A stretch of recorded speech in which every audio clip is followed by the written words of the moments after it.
Dantiwada dam, Sipu dam અને Mukteshwar dam ઉપર એક નજર કરીએ તો હાલમાં દાંતીવાડા ડેમમાં પાણીની આવક 1340 ક્યુસેક પાણીની આવક છે અને દાંતીવાડા ડેમની સપાટી 584.10 ફૂટે પહોંચી ગઈ છે. દાંતીવાડા ડેમની ભયાનક સપાટી 604 ફૂટ છે.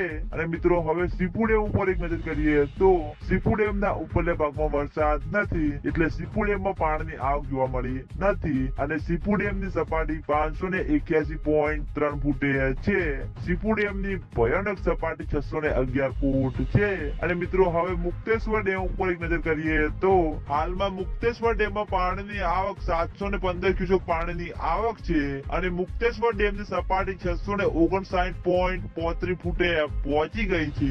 મુક્તેશ્વર ડેમની ભયાનક સપાટી 661.58 ફૂટે છે અને મુક્તેશ્વર ડેમમાંથી સરસ્વતી નદીમાં 495 ક્યુસેક પાણી છોડવામાં આવી રહ્યું છે અને હાલમાં મુક્તેશ્વર ડેમનો એક દરવાજો ખુલ્લો છે. તો મિત્રો આ હતા આજના બનાસકાંઠા જિલ્લાના જીવાદોરી સમાન ગણાતા દાંતીવાડા ડેમ, સીપુ ડેમ અને મુક્તેશ્વર ડેમના તાજા અને લાઈવ સમાચાર. તમે બધા અમારી